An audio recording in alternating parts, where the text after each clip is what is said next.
de voir comment se nourrit l'esprit de l'homme.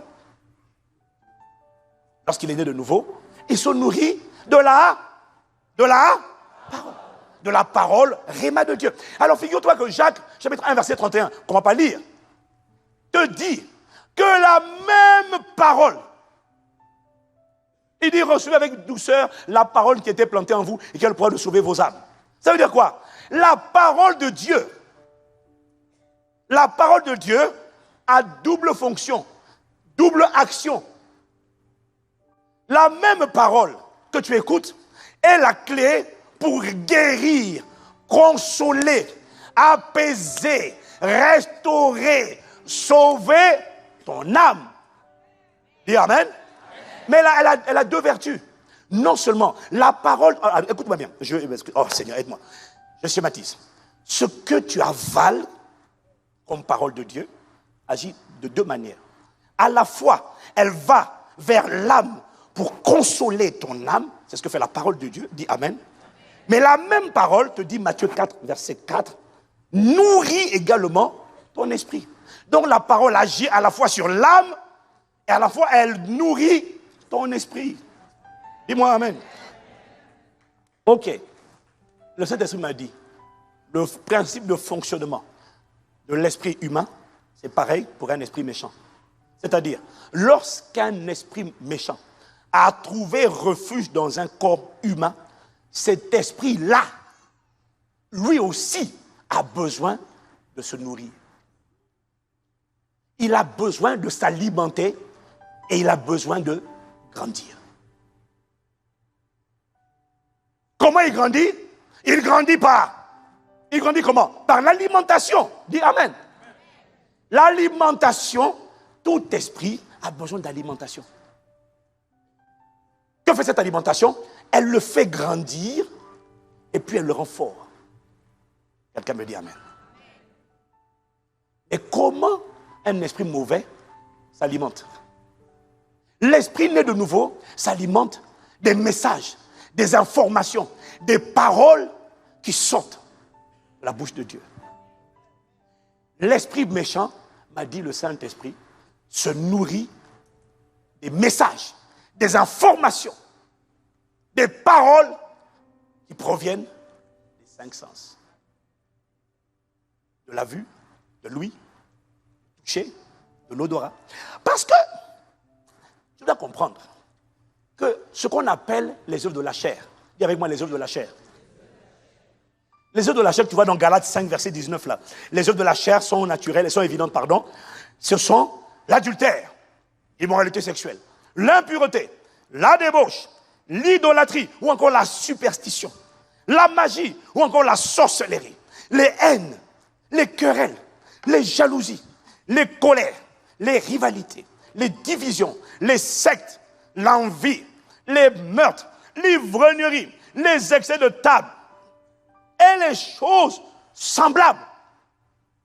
Ce que tu dois comprendre, c'est que tout ce qu'on vient de mentionner ici, avant de devenir des actions que l'on pose, sont des pensées.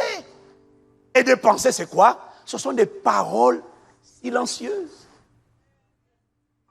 Oh. Alors, imagine te dire, que font ces paroles lorsque l'œil regarde et que la vue met un message d'impudicité? Que font ces paroles? Il m'a dit, là où la parole de Dieu restaure l'âme, sauve l'âme, ces paroles-là, quand elles viennent en toi, elles vont bombarder, accabler, agresser ton âme. Dis Amen. Dis Amen. Et il m'a dit, les mêmes paroles qui vont accabler ton âme vont nourrir les esprits qui ne sont pas encore sortis de toi.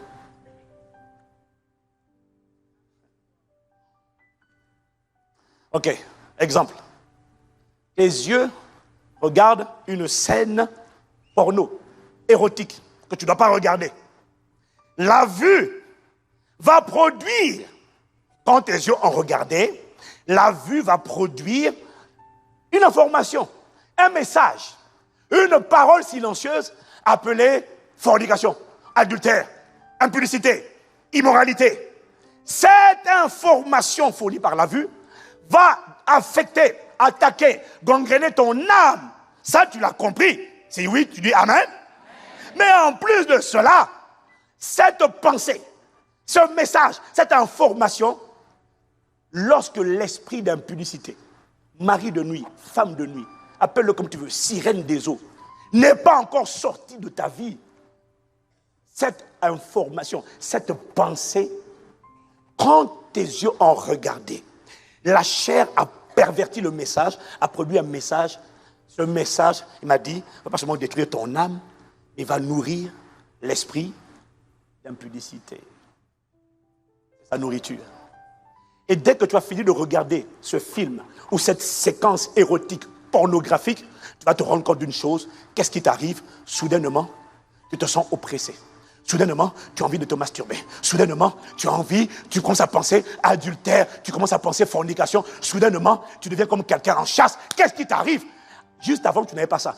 Qu'est-ce qui s'est passé? En fait, l'esprit qui n'est pas encore sorti, tu viens de lui donner à manger.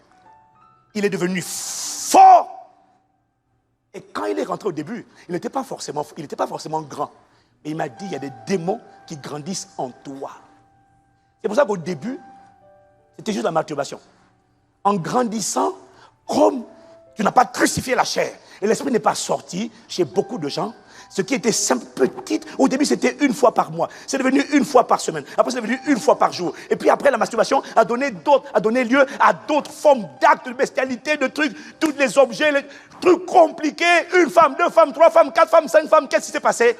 L'esprit en toi se renforce chaque jour, il prend de l'ampleur, il grandit et il devient de plus en plus fort. Qui l'a rendu fort? Toi. Comment? En laissant tes yeux et tes oreilles regarder et entendre ce qu'il n'aurait pas dû regarder et entendre. Qui est responsable? Le démon est trop fort, oui, mais qui l'a rendu comme ça? En toi. Dès que tu t'exposes aux mauvaises sons, aux mauvaises vues, tout ça, il mange, il grandit, et il se rend de plus en plus fort. Et c'est là que soudainement, tu ressens ce qu'on appelle des oppressions. Ton problème hier, c'était l'alcool. L'esprit d'alcoolisme n'est pas sorti. Dès que tu prends une seule goutte d'alcool, tu n'aurais pas dû la prendre. La langue, le goûter, va envoyer des messages, va seulement, non seulement attaquer ton âme avec l'ivrognerie, les pensées d'ivrognerie, mais les mêmes pensées d'ivrognerie vont nourrir l'esprit de dépendance qui était en toi. Soudainement, un envie fort et pressant de boire ce que tu ne dois pas boire commence à rentrer en toi. Et quand l'esprit est à l'intérieur, tu le reconnais parce que quand tu ne le fais pas, tu sens des palpitations, tu te sens tendu, de l'irritation. Tu as fortifié l'esprit mauvais. Qui a fait? Toi. Waouh. Ok. C'est hier. Je ne savais pas ça. Je ne savais pas. Dis-moi, mais qu'est-ce qui m'est arrivé? Il m'a dit, ce qui t'est arrivé, c'est que tu n'as pas monté la garde. Tu n'as pas dressé la haie de protection. Tu n'as pas filtré ce qui rentre. Tu as alimenté le serpent, le dragon, au lieu d'alimenter ton homme intérieur. C'est toi qui es responsable. Alors il m'a dit, veillez, c'est ça. Celui qui veille et qui n'est pas déterminé à empêcher le rôdeur de rentrer, c'est un complice. Veillez, c'est crucifier la chair. Mais je finis. Il m'a dit, crucifier la chair ne chasse pas les démons. Non, c'est différent. Dis Amen. Crucifier la chair ne chasse pas les démons. Crucifier la chair, premièrement, empêche tout nouveau démon d'entrer parce que tu as neutralisé les 5 sens. Dis Amen. Et deuxièmement, crucifier la chair fait maigrir, affaiblir tout esprit mauvais qui n'a pas encore été chassé et qui était à l'intérieur de toi. Quand il n'est plus nourri, qu'est-ce qu'il fait? Il se rétrécit et il faiblit.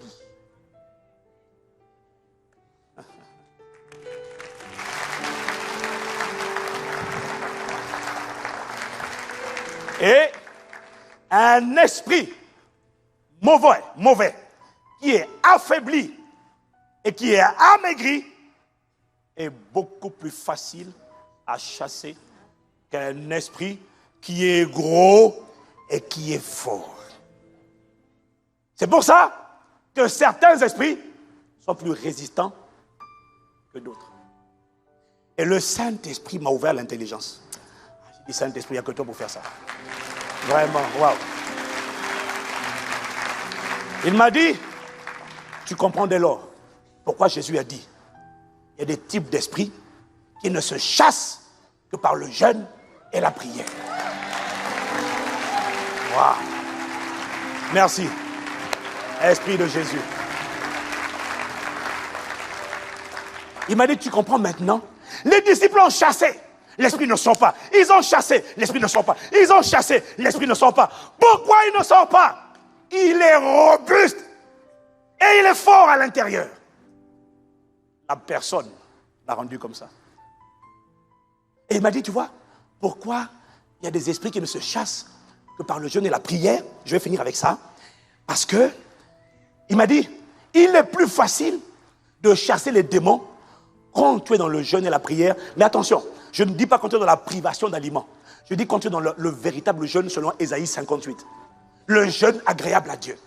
C'est un jeûne qui est accompagné, c'est pas seulement la privation d'aliments, c'est toute une attitude qui accompagne ce jeûne-là. Et il m'a dit, tu vas voir que c'est plus facile de chasser les démons lorsque la personne est dans un véritable jeûne selon le cœur de Dieu. C'est le jeûne où tu vas te rendre compte que pendant cette période, tes yeux, parce que tu es dans un véritable jeûne de consécration, de supplication, tes yeux ne regardent pas n'importe quoi. Si tu avais l'habitude de regarder n'importe quoi, quand tu es en jeûne, généralement, tes yeux se fixent sur les choses essentielles. Dis Amen. Dis Amen.